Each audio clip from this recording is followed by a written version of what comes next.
తాకట్లో ఉన్న మీ బంగారాన్ని విడిపించి ఆ రోజు ఆన్లైన్ రేటుకి కొంటాం. Sharma gold company. నమస్కారం, సుమన్ టీవీకి స్వాగతం. 2025 సంవత్సరం నవగ్రహాల స్థితిగతులు ఎలా ఉన్నాయి, ద్వాదశ రాశుల వారికి ఎటువంటి ఫలితాలని అందజేస్తున్నాయి, ఈ విషయాన్ని తెలియజేసేందుకు మనతో పాటు ఉన్నారు ప్రముఖ జ్యోతిష శాస్త్ర పండితులు, శ్రీచక్రపీఠ వ్యవస్థాపకులు బ్రహ్మశ్రీ ప్రదీప్ జోషి గారు. గురుగారు నమస్కారం. శ్రీమాత్రే. గురుగారు, 2025 సంవత్సరం మేషరాశి వారికి ఎలా ఉండబోతుంది? వాళ్ళకి గ్రహాల స్థితిగతులు, ఏ గ్రహాలు సపోర్ట్ చేస్తున్నాయి వాళ్ళకి? శ్రీ గురుభ్యో నమః. శ్రీమాత్రే నమః. 2025 శనిగ్రహం మారుతున్నాడు. 2.5 సంవత్సరాల తర్వాత శని మారుతున్నాడు. సో అప్పుడు దీని ఏమంటారు, కోవిడ్ అప్పుడు మారాడు. 5 ఏళ్ళు గడిచింది. తీసుకొచ్చి కొంతమందిని బయటకు గట్టుకేసాడు. ఇప్పుడు కొంతమందిని తొక్కేస్తాడు, కొంతమందిని గట్టుకేస్తాడు ఇప్పుడు. సో ఇది చాలా కీలకమైన సంవత్సరం 2025. వాస్తవంగా ఉగాది పంచాంగ శ్రవణం అప్పుడు చెప్పాలి, ఎందుకు అందరికీ క్యూరియాసిటీ ఎక్కువైపోయింది. ఇంకోటి మా సుమన్ టీవీ వాళ్ళు అసలు వదలట్లేదు. సార్ 2025 చెప్పండి చెప్పండి చెప్పండి అని అడుగుతున్నారు, కాబట్టి మీ అందరికి చెప్తున్నాను. అంటే ఉగాది కన్నా ముందు కొన్ని గ్రహాల్లో చేంజింగ్స్ ఉన్నాయి కాబట్టి, మారుతూ వస్తున్నాయి కాబట్టి, దానివల్ల కూడా ఎలాంటి ఫలితాలు ఉంటాయో తెలుసుకోవాలంటే దానికోసమే చెప్తాను. కానీ ఎవరైనా పెద్దవాళ్ళు, విఘ్నులు, సనాతన ధార్మికులు మాత్రం ఇదేంటండి మీరు ఉగాది పంచాంగ శ్రవణం చెప్పాలి ముందే చెప్పేస్తున్నారు అని మాత్రం దయచేసి చెప్పకండి, అట్లా అనకండి. I'm very sorry. ప్రేక్షకుల విజ్ఞప్తి మేరకు, కోరిక మేరకు ఈ 2025 వ్యావహారిక నామ సంవత్సరానికి సంబంధించి రాశి ఫలాలు చెప్తున్నాను. ముందుగా మేషరాశి. మేషరాశి వారికి జనవరి 1 నుంచి మార్చ్ 28 వరకు 100 డేస్ కౌంట్ డౌన్ స్టార్ట్. 100 రోజులు కౌంట్ డౌన్ రాసుకోండి. ఒక్కొక్క రోజు మీరు పేపర్ చెంపుతున్న కొద్దికి మీ జీవితంలో మంచి రోజులు ఒక్కొక్కటి అయిపోతున్నాయని గుర్తుపెట్టుకోండి. There are upcoming very very harmful and bad days for మేషరాశి. దానికి బిగినింగ్ కూడా ఇప్పుడే జరగవచ్చు. ఎందుకోసమంటే శని రాబోతున్నాడు అంటే దాని ఎఫెక్ట్ స్టార్ట్ అయిపోతుంది. 1 మంత్ ముందు నుంచే స్టార్ట్ అవుతుంది. సో ఏం చేసుకున్నా జనవరి, ఫిబ్రవరి వరకే చేసుకోండి.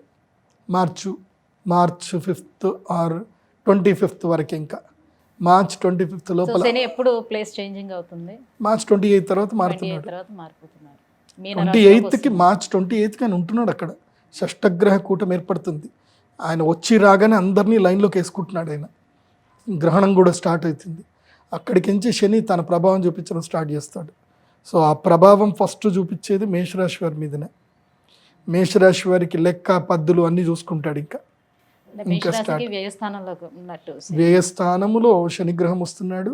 ఎందుకోసమంటే ఏలినాటి శని అంటే వ్యయస్థానము 2.5 సంవత్సరాలు, జన్మస్థానం 2.5 సంవత్సరాలు, తర్వాత ధనస్థానము 2.5 సంవత్సరాలు. సో ఈ 7.5 సంవత్సరాలు ఫస్ట్ ఏమవుతాడు, వ్యయస్థానంలోకి వస్తాడు. వ్యయస్థానంలోకి వచ్చి ఏం చేస్తాడు, ఉన్నాయి మొత్తము తీసేస్తాడు. ఇంకేం లేదు, ఇంకా క్లీన్ చీట్ చేస్తాడు. తర్వాత ఏమొస్తాడు, జన్మస్థానంకి వస్తాడు. ఏడిపిస్తాడు, దుఃఖం తెప్పిస్తాడు, కన్నీళ్లు పెట్టిస్తాడు. నీ వాళ్ళు నా వాళ్ళు ఎవరో మొత్తం నేర్పించేస్తాడు. ప్రపంచం ఏందో నీకు పరిచయం చేస్తాడు. ఆ తర్వాత ధనస్థానం వస్తుంది. అప్పుడు కొత్తగా ఎలా సంపాదించాలనే రాబడి మార్గాలు మెల్లిగా చూపిస్తూ వీప్ మీద కొడుతూ ట్రైనింగ్ ఇస్తాడు అనమాట. అంటే ఎట్లా బతకాలి అని ట్రైనింగ్ ఇస్తాడు. అంటే ఈ ఫస్ట్ 5 years బాగా వాయింపు అయిపోతుంది. 7.5 years మొత్తం వాతలే ఉంటాయి. అంటే ఎవరికైనా ఒక 5 సంవత్సరాలు కష్టంగా ఉంటుంది, ఇంకో మిగతా 2.5 సంవత్సరాలు ముందు వాత తర్వాత సున్నం, తర్వాత హీలింగ్. అంతే. ముందు వాత పెడతాడు. 2.5 సంవత్సరాలు వాతలే పెడతాడు. అది ఇక్కడికి వస్తాడు కదా, నీకు వాత పెట్టినా తెలియదు. అదేంటంటే దాని ఏమంటారు, అనస్థీషియా ఇచ్చి సర్జరీ చేస్తారు కదా, అలా అనస్థీషియా ఇచ్చినట్టుగా ఉంటుంది అనమాట. నీకు నష్టం జరుగుతున్నా నువ్వు ఒప్పుకో, అది వస్తుంది, డబ్బులు వస్తాయి, అడిగిపోతాయి, పని జరుగుతుంది అని మంచోడు పెళ్ళని చెప్తుంది. ఏమండి నాకు ఎందుకో డౌట్ వస్తుందండి, వాడేదో నాకు మంచోడు లెక్కనే కనిపిస్తలేడు, వాడు మోసం చేసేటట్లు కనిపిస్తున్నాడు అంటే, ఊకో నీకేం తెలుసు, పైసలు సంపాదించడం నీకు రాదు. ఇట్లా పెడితే ఇప్పుడు ₹1 కోటి పెడితే 3 సంవత్సరాలకు 4 కోట్లు వస్తాయి, నీకేం తెలుసు అంటాడు. కథం ₹1 కోటి ఎగిరిపోతాయి. తర్వాత పెన్లాం చీపు తిరిగేస్తుంది. నేను చెప్పిన ఆ రోజు నీకు వినబడలే, నేను చెప్పలే అని అంటుంది. అదే ఉంటుంది. కానీ వినరు. అంత జరిగినా సరే నేను తప్పు చేయలేదు, వాడు వస్తాడు నా రాజు, నాకు డబ్బులు తీసుకొని వస్తాడు అని చూస్తారు. ఎందుకోసం అంటే గతంలో జరిగింది ఇది. ఇక్కడనే చార్మినార్లో నాకు ఒక క్లయింట్ ఉంటాడు. ఆ క్లయింట్ భార్య నన్ను అన్నయ్య అన్నయ్య అని పిలుస్తుంది. 2 పిల్లలు ఉంటారు, 3 పిల్లలు ఉంటారు. వాళ్ళు మామయ్య విపరీతమైన ప్రేమ నేనంటే. వాళ్ళ హస్బెండ్ ఎవడో నువ్వు 50 లక్షలు ఇస్తే నీకు 5 కోట్లు ఇస్తాను, సో నీకు బ్లాక్ ఇస్తాను, నువ్వు నాకు వైట్ ఇవ్వాలి అని చెప్పి డైరెక్ట్గా తీసుకుపోయి ఏదో ఎక్కడికో పోయారు తమిళనాడులో. పోయి డబ్బులు కూడా చూపించాడు, అన్ని డబ్బులు చూపించడం అంతా అయిపోయింది. 50 లక్షలు ట్రాన్స్ఫర్ చేశాడు అఫీషియల్గా. ఎన్ని సంవత్సరాలు అయింది? 3 సంవత్సరాలు అయింది. వాడు ఇంకా డబ్బులు తిరిగిస్తలేడు. ప్రతిసారి ఫోన్ చేసినప్పుడల్లా లిఫ్ట్ చేస్తాడు, అవుతుంది ఇప్పుడు ఎలక్షన్స్ ఉన్నాయి కదా, బ్లాక్ మనీ పట్టుకుంటారు, పంపించేది లేదు అంటాడు.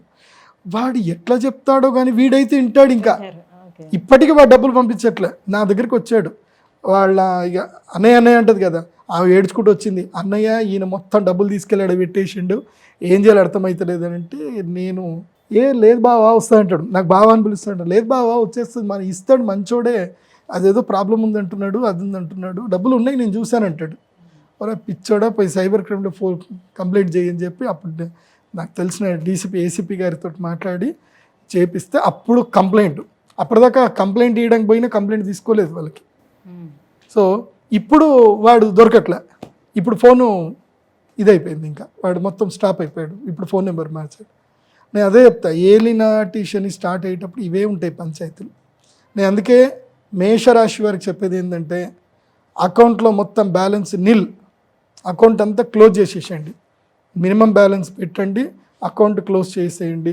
అకౌంట్లో ఉన్న డబ్బులు, సేవింగ్ అకౌంట్లో ఉన్న డబ్బులు తీసుకెళ్ళి మొత్తం కూడా ఏదైనా పర్ఫెక్ట్గా మొత్తం హెచ్ఎండిఏ ఇంకేం కాదు. అయితే మున్సిపల్ డెవలప్మెంట్ అథారిటీలో 35 సంవత్సరాలు లింక్ డాక్యుమెంట్. అదే హైదరాబాద్లో అయితే కనుక 50 సంవత్సరాలు లింక్ డాక్యుమెంట్లు కరెక్ట్ ఉంటేనే కొనండి. ఎందుకోసమంటే మీరు 30 ఏళ్ళైనా సరే హైడ్రా వచ్చేస్తుంది అడికి, ఎప్పుడు ఎడికేసి కొలుస్తారో తెలియదు. సో ఇది నేను అందరికీ చెప్తున్నాను, ఇది ఓన్లీ మేషరాశే కాదు. ఏదైనా మంచి ల్యాండ్ కొని కామ్గా కూర్చోండి, ఈ 7.5 సంవత్సరాలు కామ్గా కూర్చోండి. లేదంటే మాత్రం లిక్విడ్ క్యాష్ పెట్టుకుంటే మాత్రం నెత్తి మీద శని వస్తాడు కదా, ఎక్కడో ఒక చోట ఎవడో ఒక తలమాసినోడు వస్తాడు, మీ కొంప ముంచుతాడు. డోంట్ క్యారీ లిక్విడ్ క్యాష్, బాగా గుర్తుపెట్టుకోండి.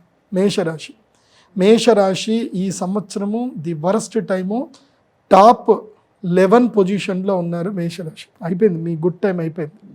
సో గురు శనిలో ఇద్దరు కూడా సపోర్టింగ్ లేరు ఈ సంవత్సరం. గురువు లేడు, శని లేడు.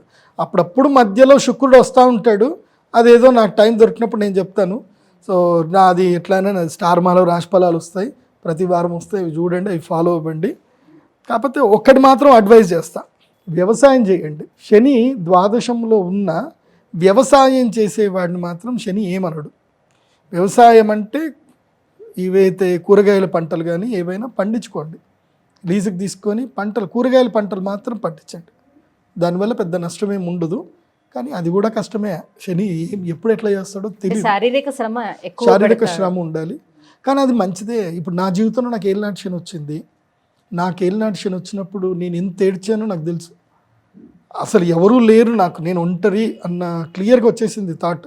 సూసైడ్ చేసుకున్నామంత ఫీలింగ్, బాధ కలిగింది. కానీ 5 సంవత్సరాల తర్వాత ప్రపంచాన్ని మనకు పరిచయం చేస్తాడు. ఫస్ట్ మనల్ని బాధ పెడతాడు, తర్వాత ప్రపంచాన్ని పరిచయం చేస్తాడు, తర్వాత జీవిత గుణపాఠాలు నేర్పిస్తాడు. అప్పుడు ఉంటుంది జీవితం, అద్భుతంగా ఉంటుంది. కాకపోతే అది తట్టుకోవాలి, 5 సంవత్సరాలు తట్టుకోవాలి. 2.5 సంవత్సరం నుంచి గురువుగా టీచర్గా మారుతాడు. మొదలు యమధర్మరాజులాగా మంచి కొడతాడు, ఇంకో సంవత్సరము తిండి లేక బాధ పెడతాడు, ఇంకొక సంవత్సరము టీచర్ అవుతాడు. అది బాగా గుర్తుపెట్టుకోండి మేషరాశి. కానీ ఇల్లు కట్టుకోండి, ఇల్లు కడితే మాత్రం శని సపోర్ట్ చేస్తాడు. ఇల్లు కట్టుకోవడానికి ఎందుకోసం అంటే ఇల్లు కడతా ఉంటే ఖర్చు అవుతూ ఉంటుంది కదా, మీరు ఇల్లు కట్టడానికి లేబర్లకు డబ్బులు ఇస్తారు కాబట్టి ఇల్లు కట్టండి. ఖర్చు అవుతుంది, అప్పు అవుతుంది, అన్నీ ఉంటుంది. మేషరాశి వారు ఈ సంవత్సరము తప్పకుండా ఏంటంటే, ఇదిగో ఈ మాల కృష్ణ స్ఫటిక మాల అని ఉంటుంది, తప్పకుండా కృష్ణ స్ఫటిక కృష్ణాంగారక మాల అంటారు. ఇది ఇలా ఇలా ఇలా ఇలా అని ఇట్లా వాసన చూస్తే మనకి నిప్పుల వాసన వస్తుంది, అంటే నిప్పు కణికలు కాల్చిన తర్వాత బొగ్గు వాసన వస్తుంది కదా, బొగ్గు స్మెల్ వస్తుంది. ఇది ప్రత్యేకంగా ఈ సంవత్సరము ఏలినాటి శని ఉండే వాళ్ళ కోసమే తెప్పించింది. కృష్ణ స్ఫటికమాల అంటారు. ఇది తప్పకుండా వేసుకోండి. ఇది ఎవరైనా సూపర్గా మీకు men, నెగిటివ్ women అందరు ఎవరైనా వేసుకోవచ్చు. మెయిన్గా చెప్పాలంటే కుంభం, మీనం, మేషం వీళ్ళు, తర్వాత కన్య, తర్వాత సింహరాశికి అష్టమ శని, అష్టమ శని, సింహరాశికి అష్టమ శని, సప్తమ శని కీలకంగా కొడతాడు. తర్వాత అర్ధాష్టమ శని కూడా. అర్ధాష్టమ శని ఎవరికి వచ్చింది అంటే ఈసారి ధనుసు రాశి వాళ్ళకి అర్ధాష్టమ శని. సో తల్లి గండం. సో ధనురాశి వాళ్ళేమో వాళ్ళ అమ్మగారికి ఇవ్వాలి ఇది, తర్వాత సింహరాశి వాళ్ళేమో వాళ్ళ నాన్నగారికి వెయ్యాలి, కుంభ మీన మేషరాశి వాళ్ళు వాళ్ళే ధరించాలి తప్పకుండా. ఇది గుర్తుపెట్టుకోండి బాగా. ఇంకా పరిహారాల వరకు వస్తే ఇదే అంటారా? ఇంకా ఇది పరిహారము. ఇక ఉంటాయి కదా, ఏదో ఒకటి చెయ్యాలి. ఇంకా ఇప్పుడు శనికి సంబంధించినటువంటి పూజలు కానీ ఏమైనా శని పూజలు చేయాలి. మెయిన్గా వెంకటేశ్వర స్వామి ఆరాధన చేయాలి. అయ్యప్ప దీక్షలు స్వీకరించాలి. అయ్యప్ప దీక్ష తీసుకుంటే చాలా సిస్టమేటిక్గా ఉండాలి. అందరు ఇష్టం వచ్చినట్టు ఆ రాత్రులు 11, 12, 1, 2 గంటల దాకా అరిచి భజనలు చేసి పక్కోళ్ళని అందరితోటి. ఇప్పుడు మీరు భజన చేయటం వల్ల భగవంతుడు ప్రీతి చెందాలి. మీరు భజన చేయటం వల్ల పక్కింటోడు మిమ్మల్ని మీ శాపనార్థాలు పెట్టకూడదు. ఎంతసేపు అబ్బా ఇంత సౌండ్లు పెట్టి డీజేలు పెట్టి అని పక్కవాడు బాధపడకూడదు. మీరు ఇతరులను బాధపడుతూ చేసేది ఏది కూడా మీకు మంచి ఫలితాన్ని ఇవ్వదు. నేను అందరికీ చెప్తున్నాను, ఓన్లీ అయ్యప్పలకి కాదు, ముస్లిమ్స్కి కూడా చెప్తున్నాను. మీరు ఆజాన్ సౌండ్లు పెద్ద సౌండ్లు పెట్టి మీ ముస్లిం కమ్యూనిటీలోనే పక్కోళ్ళే అనుకుంటారు, అబ్బా ఏంది, చిన్నపిల్లలు దడిచి లేచి కూర్చుంటారు. ఎందుకు అంత సౌండ్లు? మీరు ప్రార్థన చేసేది ఉంటే చక్కగా ఇంట్లో ప్రార్థన చేసుకోండి. ఈ మధ్య నేను ఈ కోకాపేటలో చూశాను, వాడు గంటకోసారి బెల్లు కొడతాడు. ఈ మధ్య ఆ పల్లెటూరులు కూడా చూస్తున్నాను, చర్చిలు బెల్లులు కొట్టి మరి పక్కోళ్ళని ఇబ్బంది పెడుతున్నారు. మీరు ఇతరులను ఇబ్బంది పెట్టడం వల్ల మీ కమ్యూనిటీ పెంచుకోవడం మీకు ఏది ఉద్దేశం ఉందో నాకు తెలియదు, కానీ దయచేసి ఎవరిని ఇబ్బంది పెట్టకండి. మా సీఎం రేవంత్ రెడ్డి గారికి మాత్రం ఇది కనుక ఆయన కంట్లో పడితే మాత్రం తాట తీస్తాడు ఆయన. నాకు ఆయన మీద నమ్మకం ఉంది, సీఎం రేవంత్ రెడ్డి గారి మీద. ఆయన దృష్టికి ఇంకా సీరియస్గా పోలేదు. ఎందుకోసమంటే పక్క నిక్కచ్చి మనిషి సీఎం రేవంత్ రెడ్డి గారు. ఆయన చూసిన తర్వాత అర్థమైంది. ఇప్పటివరకు ఆయన ఏమో అనుకున్నాం, కానీ ఈ సంవత్సరం లోపల ఆయన నిక్కచ్చి మనిషి, ఏదైనా ముక్కుసీటుగా పోయే మనిషిని అర్థమైంది. ఎవడైనా భయపడేది లేదు, తగ్గేదే లేదని ఉన్నాడు. అందుకోసమంటే ఆయన చేసిన పనులు అట్లా ఉన్నాయి. పెద్దోళ్ళు ఎవరు అయినా సరే ఎవడైతే నాకేంది కూల్చేయంటే కూల్చేయాలి అంతే. సో మంచి పనే చేస్తున్నారు రేవంత్ రెడ్డి గారు. దయచేసి ఈ ఏవైతే పెద్ద సౌండ్లు తీసేసేయండి స్వామి అని నా రిక్వెస్ట్. అది ఎవరిదైనా సరే, ఏవి పుంగీలు ఉంటాయి కదా పెద్దవి, సుప్రీంకోర్టు ఆర్డర్ క్లియర్గా ఉంది, అవి తీసేసేయండి. ఎవడు పక్కోని డిస్టర్బ్ చేయడానికి లేదు. నేను సౌదీ వెళ్ళాను, దుబాయ్ వెళ్ళానండి. దుబాయ్లో ఎంత పెద్ద మసీదులు ఉన్నాయి, ఎక్కడ కూడా ఆజాన్ సౌండ్ లేవు, డిస్టర్బెన్స్ లేవు. వాళ్ళు ప్రార్థన చేసుకుంటారు, వెళ్తారు, ప్రశాంతంగా ప్రార్థన చేసుకుని బయటకు వస్తారు. ఎక్కడా నాయిస్ లేదు, ఎక్కడ ఒక పోలీసోడు కనపడు, అసలు అక్కడ డిస్టర్బెన్సే లేదు. అక్కడ స్ట్రిక్ట్ గవర్నమెంట్. నాకు తెలిసి రేవంత్ రెడ్డి గారు కూడా ఇలాగే స్ట్రిక్ట్ గవర్నమెంట్ రన్ చేస్తే మీరే సీఎం, 10 ఏళ్ళు కాదు 100 ఏళ్ళు మీరే సీఎం, మీరు గవర్నమెంట్ రన్ చేస్తే. ఇట్లా గురుగారు, ఈ 2025 సంవత్సరం మేషరాశి వారికి ఎలా ఉండబోతుంది, వాళ్ళు ఎటువంటి పరిహారాలని పాటించుకోవాలి, ఎంత పద్ధతిగా ఉండాలి, ఈ విషయాలన్నీ కూడా తెలియజేసినందుకు ధన్యవాదాలు.